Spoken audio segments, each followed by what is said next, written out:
Lepas habis-habis itu, dah habis cerita mengangkat ni. Kata, sekarang saya nak tanya. You sebut cerita mengangkat. Ini ada ketua hakim negara Melayu, belajar bahasa Arab, punya baiknya manusia, you terajang sebab apa? Orang kaya garang sangat nampak sekarang. Nama siapa? Saya ingat betul. Ya.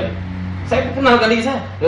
Sudahlah, kena bersama saya. Kita kena lakukan perubahan, lakukan islah. Tahulah dia bercakap. Bersama dengan saya. Saya masa itu dia baru menang naik presiden.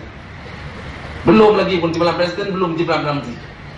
Saya kena bersama-sama dengan saya. Saya perlukan dokongan di teman-teman. Saya pun terpukau. Nah, itu silap saya lah. Rizal Marikan, dia tak terpukau. Dari berawal dia tolak daripada UAE. Saya mesti terpukau dan saya pegang itu. Mak saya ni ketua wanita cawangan UMNO. Bapak saya ni ketua UMNO cawangan di Petaling Jaya, Petaling tu. Dan bertahun-tahun dia pujuk saya masuk UMNO, saya cukup lihat. Kita act lah UAE. Bila mak mereka kata apa dulu, saya nak habis baca kitab Ibn Khaldun, laga. Dia bila sampai Anwar Ibrahim berdebat dengan Anwar Ibrahim, masa itu baru saya punya kekuatan dan keyakinan dan kepercayaan yang saya pernah pada malam itu, daripada pertemuan itu.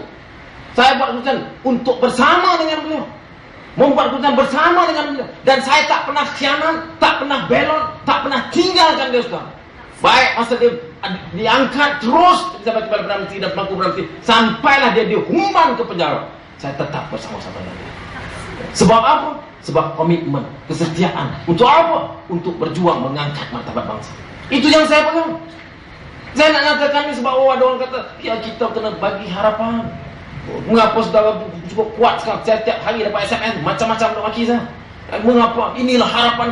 Saya nak bagi tahu, saudara punya harapan. Mungkin kalangan saudara ni ada juga yang masih lagi meletakkan harapan kepada Anwar Ibrahim, anak Pulau Pinang, untuk memacu pertumbuhan dan perubahan negara Malaysia pada masa-masa yang akan datang. Saya nak bagi tahu, saya letakkan harapan lebih besar daripada saudara. Saya bukan sekarang letakkan harapan, saya berkorban, saya buat komitmen, saya bersungguh-sungguh, saya lakukan apa sahaja yang boleh dan mampu dilakukan oleh seorang manusia untuk membela Anwar Ibrahim. Ini saya buat. Sebab tu bila dia masuk je penjara, mula saya ikut lah kan. Sebelum saya ikut tu saya berlawan Allah. Dia masuk aja lebam di mata dia. Ingat tadi kan? Lebam di mata. Lebam di mata. Saya lawan dia. Masa yang dalam satu, yang lain takut semua. Yang duk sekarang ni duk jadi hero konon. Duk cabar saya tu, duk cabar saya. Masa tu hilang semua. Masa tu Anwar Ibrahim masuk dalam penjara, keluar mata lebam. Kita dapat maklumat yang pukul ketua polis negara.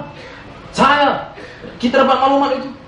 Jadi kalangan kita seorang mesti bangkit untuk bagi dan dakwah dan bagi kenyataan.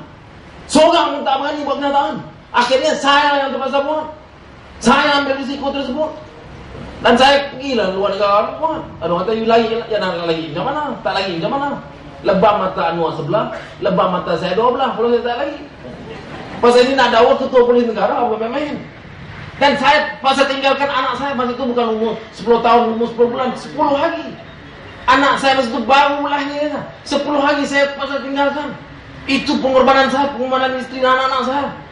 Kenapa? Hanya untuk membela Anwar Ibrahim. Sebab itu jangan sebut tentang pembelaan pada saya. Jangan sebut tentang harapan. Jangan sebut tentang pengkhianatan. Saya dah lakukan semuanya. Dalam saat tidak ada seorang pun yang mampu dan punya kekuatan untuk membela beliau pada masa itu. Saya lakukan. Siapa yang boleh bangkit sekarang dan masa-masa yang akan datang untuk menyatakan pembelaan dan pengorbanan beliau lebih kuat dan lebih tinggi dari saya? Tak ada. Saya sign surat tu. Saya sign dan saya minta didakwa ketua polis negara pada masa itu, Tan Sri Rahim, di Indonesia. Setahun saya duduk di luar. Sehinggalah Tan Sri Rahim letak jawatan, barulah saya boleh balik. Dan kerana surat itu saya sign sebagai timbalan ketua UMNO bahagian masa tu. Itu Elmi itu Ruslan biasa dengan saya masa tu. Saya timbalan ketua UMNO bahagian paling muda, umur baru 29 tahun. Jadi timbalan ketua UMNO bahagian saya sign. Sebab itu saya kena pecat buat kritik presiden. Kalau saya pecat dengan UMNO, saya keluar UMNO ni bukan sukarela, bukan suka.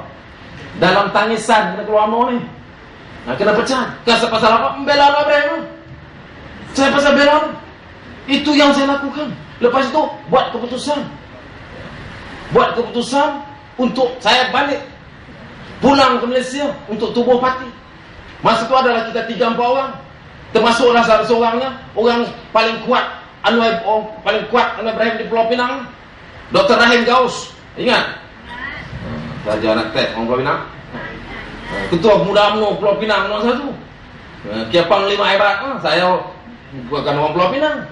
Patut dia paling hebat. Bila buat keputusan, Anwar Ibrahim bagi surat pada saya, pada dia, pada Saifuddin Nasution, ada 2-3 orang lagi. Semua duduk luar tu bertergabur duduk kat luar masa tu, buat keputusan untuk pulang. Tak ada yang pulang.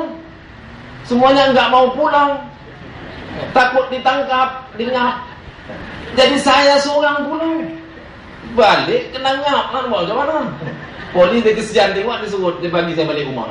Tidak dia boleh ngap saya ke airport tu. Dia balik rumah, selepas saya mandi pun dia tangkap. Tak masuk lah dalam. Tapi saya buat